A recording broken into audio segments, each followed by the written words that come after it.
أعوذ بالله من الشيطان الرجيم بسم الله الرحمن الرحيم ونادى أصحاب النار أصحاب الجنة أن أفيضوا علينا من الماء أو مما رزقكم الله قالوا إن الله حرمهما على الكافرين ونادى أصحاب النار، اور اب بولے ہیں جہنم والے اور کہتے ہیں اصحاب الجنت، جہنم والے بولے اور جنت والوں کو کہتے ہیں ان افیضو، بہاؤ، علینا، ہم پر پھینکو، اوپر سے، من الماء، کوئی پانی، او مما، اور یا وہ چیز، رزقکم اللہ، جو اللہ نے تمہیں رزق دیا ہے نا، آج کچھ ہمارے اوپر پھینکو۔ یہاں پر افیضو علینا من الماء، ہم پہ پانی بہاؤ، یہ تو ٹھیک ہے، اور رزق بہاؤ، رزق تو بہانا نہیں ہوتا، رزق تو پھینکنا ہوتا ہے۔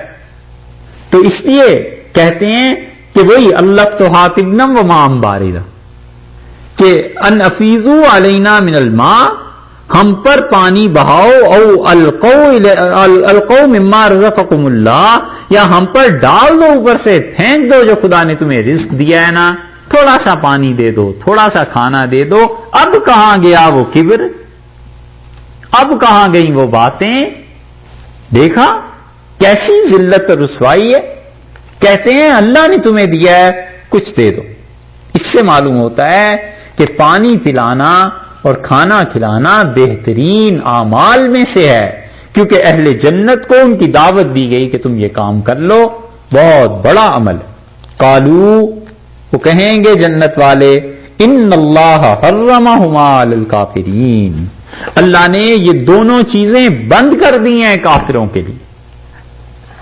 یہاں حرام ہونے کے شرعی حرام مراد نہیں، پھر وہ جنت والے کہیں گے یہ دونوں چیزیں کافروں کے لیے بند ہو گئیں۔ مطلب یہ ہے کہ تمہارے حلق سے ہی نہیں اتریں گی، تمہارا منہ اور تمہارا حلق یہ اتنا مسخ ہو گیا ہے کہ ہم جنت کا پانی اور جنت کا کھانا دے بھی دیں تو بھی تم نہیں کھا سکو۔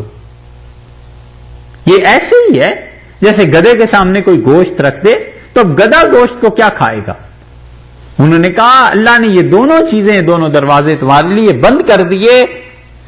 اور کیا اچھی بات لکھی ہے مولانا روم نے، مثنوی میں نہیں، مولانا کی ایک کتاب ہے فیہ ما فیہ، اور یہ دنیا میں ناپید ہو گیا تھا نسخہ، اور لوگ سمجھتے تھے یہ کتاب باقی نہیں رہی۔ مولانا عبدالماجد دریابادی رحمۃ اللہ علیہ نے محنت کر کے اسے چھپایا، اور مولانا عبدالماجد دریابادی مرحوم کو اس کا نسخہ ملا، پھر استنبول سے اس کا نسخہ ملا، ڈاکٹر نکلسن اس وقت زندہ تھے اور مولانا نے دریاباد بیٹھ کر یہ کام کیا، اور ایک نسخہ اس کا حیدرآباد سے مل گیا تھا۔ فیہ ما فیہ مولانا کے ملفوظات ہیں جو ان کے مریدوں نے جمع کر دی ہیں، اس میں مولانا نے اس بات کو بھی ذکر کیا ہے۔ وہ کئی تفسیر کے متعلق بڑی اچھی باتیں اس میں آئیں۔ انہوں نے کہا کہ وہ فرشتے، وہ جنتی ان سے کہیں گے کہ ان اللہ حرمہما علی الکافرین، اللہ نے منع کر دیا ہے کافروں کو ان دونوں چیزوں کے۔ تو وہ کہتے ہیں کہ وہ کہیں گے کہ تخم ای نعمت دردار دنیا بود، یہ جو پھل ہم جنت میں کھا رہے ہیں نا، اس کے بیج دنیا میں لگانے پڑتے ہیں، جس نے وہاں نہیں لگائے نا یہ بیج، آج اس کے لیے یہ پھل بھی نہیں۔ یہ ہے اصل بات کہ دنیا میں کیا کرتے رہے ہو۔ اور وہ کون کافر؟ الذین اتخذوا، جنہوں نے دینہم، اپنے دین کو، لہوم ولعبا، کیا بنا لیا تھا اپنے دین کو؟ تماشا بنا لیا، لہون تماشا، ولعبا اور کھیل کی چیزیں بنا لیا تھا۔ ان لوگوں کو آج کوئی چیز نہیں۔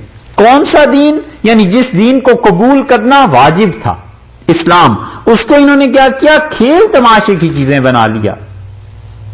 تماشے، کھیل، مذاق اڑانا اس دین کا۔ وغرتہم الحیات الدنیا، اور بہک گئے دنیا کی زندگی پہ، مستیاں، غفلت، یہ تو جب آنکھیں بند ہوں تب پتا چلے کہ کیا دنیا کی زندگی میں کرتے رہے. اہل جنت کہیں گے کہ تم ہم سے پانی اور کھانا مانگتے ہو، یہ وہیں پہ تھا، اب یہاں کہاں ہے، تم منع ہو گئے ہو اس سے. فَالْيَوْمَ اللہ نے فرمایا یہاں اہل جنت کی بات پوری ہوئی یا پہلے پوری ہو گئی کہ اللہ نے فرمایا ہے کہ ان کافروں پر یہ کھانا منع ہو گیا